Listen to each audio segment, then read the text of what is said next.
রাজ্য সরকার অধীনস্থ দুর্গাপুর প্রজেক্ট লিমিটেডের 18 জন স্থায়ী কর্মীর বদলি নির্দেশ। নতুন কর্মস্থলে গিয়ে দেখা গেল সেখানে নেই থাকার মতো আবাসন, নেই সঠিক চিকিৎসা পরিষেবা, নিত্যদিনে যাতায়াত কার্যত অসম্ভব। এই সমস্যায় পড়ে ক্ষোভে ফেটে পড়লেন কর্মীরা। শনিবার দুপুরে স্থায়ী কর্মীরা দুর্গাপুর প্রজেক্ট লিমিটেডের প্রশাসনিক ভবনের মূল গেট আটকে শুরু করলেন অবস্থান বিক্ষোভ। নিরাপত্তারক্ষীদের সঙ্গে শুরু হয় তর্কাতড়ি।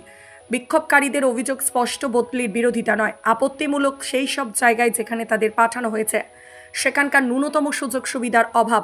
পরিবারের সঙ্গে থাকা তো দূরের কথা, প্রতিদিন কর্মস্থলে যাতায়াত করাও কার্যত অসম্ভব হয়ে পড়েছে।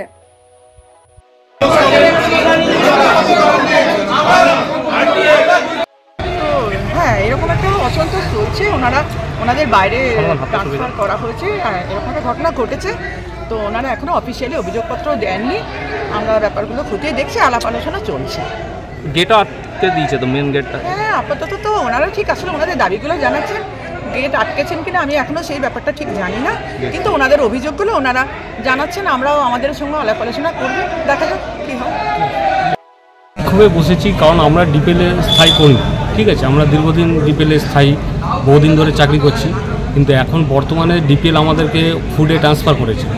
ফুড এখন করছে কি, ফুড আমাদের বিভিন্ন জায়গায় পাঠিয়ে দিচ্ছে। যেমন হচ্ছে আমাকে দিয়েছে পুরুলিয়া ঝালদা, ঠিক আছে।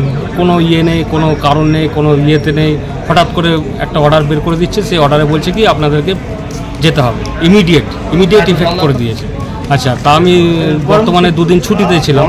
আমাকে হঠাৎ রাত্রেবেলা 10:29 আমাকে ওখানকার বড়োবাবু একটা হোয়াটসঅ্যাপে একটা ইয়ে পাঠায় যে আপনাকে রিলিজ করে দেওয়া হলো, আপনি কিন্তু সোমবার দিনের মধ্যে রিলিজ করতে বাধ্য আপনি, ঠিক আছে, আপনার আর কোনো উপায় নেই। এখানে কোন ডিপার্টমেন্টে সার্ভিস করতেন? এইখানে আমি পার্সোনাল ডিপার্টমেন্টে ছিলাম। কতদিন ধরে সার্ভিস করতেন এখানে? এইখানে মোটামুটি প্রায় 12 বছর।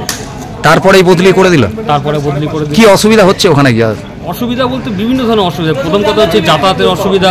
হঠাৎ করে একদিন আমার শরীর খারাপ হয়ে যায়, তা আমি কাউকে পাচ্ছি না যে আমার কোনো কলিগ বন্ধু নেই যে আমাকে সেখানে হেল্প করবে। বা আমি যেখানে গেছিলাম, যেখানে বর্তমানে ছিলাম ওইখানে কাটোয়া সাব ডিভিশনে, ওইখানেও কোনো সুবিধা নেই আমাদেরকে যে আমাদেরকে ওখান থেকে কোনো রকম ফেসিলিটি দেবে, যে হসপিটাল ফেসিলিটি বা অন্য কোনো ফেসিলিটি, কোনো রকম ফেসিলিটি নেই। আমাদেরকে জানোয়ারের মতো ব্যবহার, আমাদের সাথে যাচ্ছে তাইভাবে ব্যবহার করছে ওরা। আর আমাদেরকে এখন বর্তমানে আমাদেরকে বলছে আপনাদের ইমিডিয়েট আপনাকে জয়েন করতেই হবে।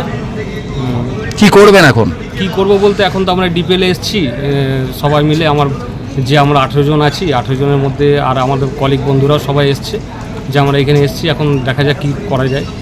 হচ্ছে কৃষ্ণেন্দু মাহাতো, এমপ্লয় নাম্বার 13,603। নিশ্চিত চাকরির একমাত্র ঠিকানা sunshine institute of hotel management. Hotel ও হসপিটালিটি ম্যানেজমেন্ট কোর্স শেষে cruise line, airlines, hotels, hospital সেক্টরে 100% নিশ্চিত চাকরি দেশে এবং বিদেশে। ভর্তি চলছে, আজই যোগাযোগ করুন। আওয়ার ক্যাম্পাস বনগাঁ ও বারাসাত, উত্তর 24 পরগনা, পশ্চিমবঙ্গ। কল 7477850058। বিস্তারিত জানতে লগ অন করুন www.sihmedu.com। বিস্তারিত জানতে